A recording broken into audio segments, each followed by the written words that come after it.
আজকে আমি ছোলার ডালের ধোকা বানাতে যাচ্ছি। প্রথমে ছোলার ডাল 200 গ্রাম নিলাম, নিয়ে ভিজিয়ে ভালো করে ধুয়ে ভিজিয়ে রাখলাম। রাখার পর ছোলার ডাল পেস্ট বানানোর জন্য লসুন, কাঁচা লঙ্কা, জিরের গুঁড়ো, হাফ চামচ চিনি, হাফ চামচ নুন, হাফ চামচ জিরের গুঁড়ো, হাফ চামচ ধনের গুঁড়ো সব ভালো করে পেস্ট করে নিয়ে তারপরে একটা কড়াতে তেল ঢেলে তেলের মধ্যে একটু কালো জিরে ফোড়ন দিয়ে পেস্টটাকে ঢেলে দিয়ে ভালো করে 6 থেকে 7 মিনিট নেড়ে চেড়ে একটা থালাতে তেল গ্রিস করে তার মধ্যে পাত্রের মধ্যে ঢেলে দিলাম। ঢেলে দেওয়ার পর এটাকে 20 থেকে 25 মিনিট ভালো করে ফ্যানের হাওয়াতে ঠান্ডা হতে দিলাম। দেওয়ার পর তারপরে একে কাটলেট হিসাবে কেটে নিলাম।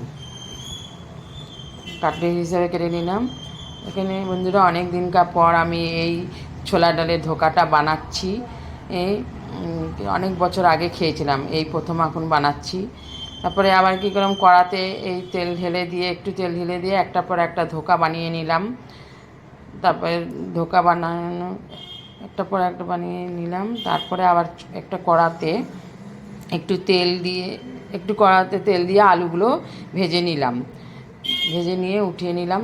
তারপরে আবার একটু তেল দিয়ে কড়ার মধ্যে জিরে, শুকনো লঙ্কা, তেজপাতা সব দিয়ে তারপরে আবার পেঁয়াজটা ঢেলে দিলাম। ঢেলে দেওয়ার পর আদা রসুন পেস্ট দিলাম, ভালো করে কষিয়ে নিয়ে তারপরে টমাটার দিয়ে দিলাম।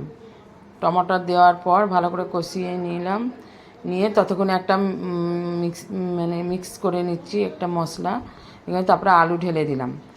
ঢেলে দেওয়ার পর এই মশলাটা আবার ঢেলে দেওয়ার পর ভালো করে কষিয়ে নিয়ে তারপরে একটু জল ঢেলে দিলাম। ঢেলে দেওয়ার পর গরম মশলা দিয়ে ভালো করে নেড়ে চেড়ে ঢাকা দিয়ে দিলাম।